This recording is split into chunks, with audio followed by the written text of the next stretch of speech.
For everyone watching or who will be watching, my name is Stephanie Richardson Parker, and I own a cleaning service here in Atlanta, Georgia. And I primarily focus on residential cleaning, but I also have some commercial cleaning contracts as well. Awesome. My name is Nicole Mason, and I have never actually gotten to meet Stephanie in real life, No, we've but never has met. been a huge resource in this cleaning industry. So I own a commercial cleaning company here in Richmond, Virginia, and our goal is really to provide quality cleanings, but also to create job opportunities for folks. So it's exciting to hear what's happening in other parts of the country. And I'm always fascinated by the way Stephanie's mind works. So I'm looking forward to this conversation.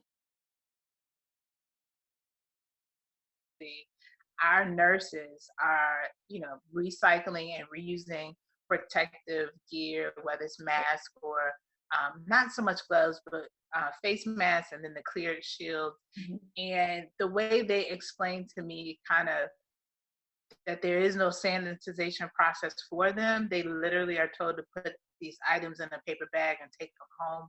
It challenged me to start studying how could I be helpful in that process? Like what could it be? So the benefit of studying the PPE sanitization also helped me understand, and this was because the nurse recommended it to me. She said you should study how China was able to diminish their numbers. So just looking at what happened in China, there was a lot of these visuals that people saw, people taking these big trucks and putting a fog on the back and sanitizing the whole walls and streets and all that. Yeah. And a lot of some of the research that I saw said that was helpful for people psychologically, but it actually didn't do much because nobody walks down the street and touches the ground and then touches their mouth and touches Right. their eyes. It was mainly the door handles, the light Those switches hot that spots commonly that I touch. call. Yeah, that was the key to really being able to mitigate it. And they also use robotics. So when nurses and doctors got fatigued, they sent in robots with medicine and things like that. So it kept down the idea that this virus could be contracted back and forth between medical professionals and regular folks. They use robots for all kinds of things, for even sanitizing, sending them into rooms where you wouldn't want to send a human in case they could get it. So there were a lot of different pieces that were going on, but for me, it's important to just feel like I'm educated enough to the point that I know how to protect my staff. I didn't really know how to protect them before because you couldn't tell if this was something that was just happening in New York and China and Italy, or was this coming to Virginia? Yeah. How bad was it going to be? How was it being passed? Was it in the air, or was it just, inside of people's lungs? Like, so there were a lot of questions that I needed answers for myself that helped me feel more comfortable to protect my staff.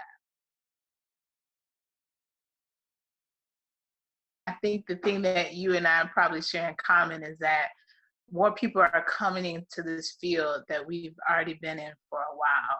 And these aren't just individuals coming in, but these are large corporations coming in. Yeah. So they see the opportunity that we have seen for a while. Yeah. And the way they're going about streamlining their processes are things that we can definitely learn from. But I'm sure there are things that they can learn from us as well.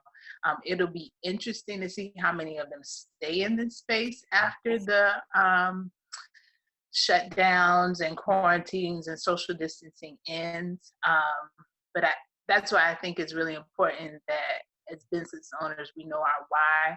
Because if your why was to get in it for money, then you may jump to what the next thing is, the more exciting thing is that will make, higher profits and more money. And there's nothing wrong with getting into business for money. You definitely want to be solvent. You definitely want to make a profit. But I think it's interesting to see who's jumping into this industry at this time.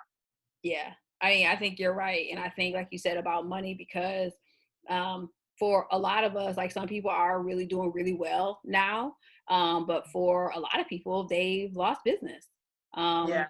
on both residential and commercial side.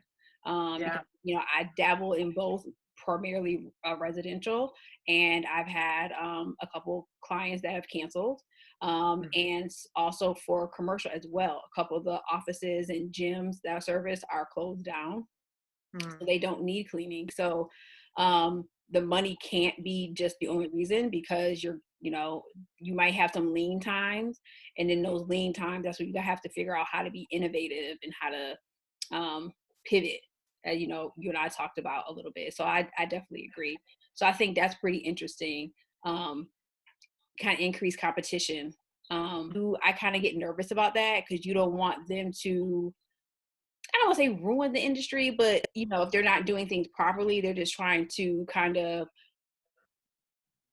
get this wave that's going right now with this, coronavirus. I think about that as well. Yeah. That's interesting. I hadn't thought about that in those terms.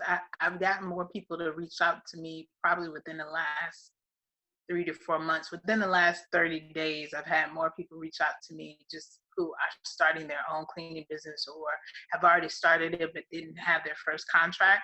And Mhm. so I think the market um, weeds out people who don't provide quality Quality service service. Yeah. and or don't know what they're doing. And it's nothing to say that, I'm not saying that we've arrived and know all the ins and outs of things, but at least you want to do your homework before you go in, especially when it comes to chemicals, Yeah. especially when it comes to interacting with the disease that very few people really have a handle on.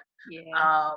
And then commercializing or marketing yourself as the solution to people's problem. We can be a solution to maybe parts of those things, Yes. but to say that you can just go from not having a cleaning company to having a cleaning company overnight and you're now the solution to people's problem, I think would be a challenge. I think on the business side of things, a change that business owners are going to have to make is we're now competing with unemployment.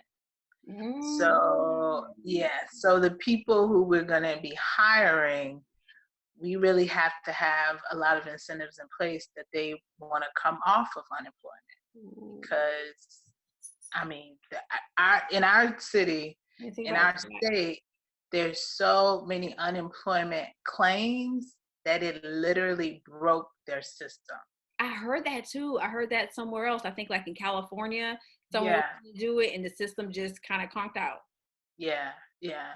And so, I mean, I think on the other side, if we're realistic, how long can the state really float everybody to be on unemployment? And so Right. that means open up a pool of people who are like, hey, I'm at the end of my unemployment, I'm willing to work.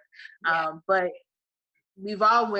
in cleaning, we've always had a lot of competition for the types of people that we want to bring in because maybe competition is not the word, but you we're always trying to weed through people who are trying to get that quick money, who are trying to jump in and jump out. Yeah. And so now we have another facet of people that we have to kind of process. I remember when Yep. the government was shutting down recently, we got more calls from social services saying, hey, those folks need jobs. How many people can you absorb? How many people can you hire? And I was thinking, how many of them are willing, there's some humility that comes with that, how many are willing to be a cleaner, Yep. not it's not a question of do I need a job, it's a question of are you willing to do the Just do. work, Yeah. so and how long are you willing to do the work. Yeah. So I think it's really going to shift our HR side, and the Yep. joy of being a business owner is we get to wear all the hats. We're HR, we're marketing, sales, we're in charge of firing, we're in Yeah. charge of new customers, Yeah. or, so I think it's just going to be a whole new world on the Yeah. hiring.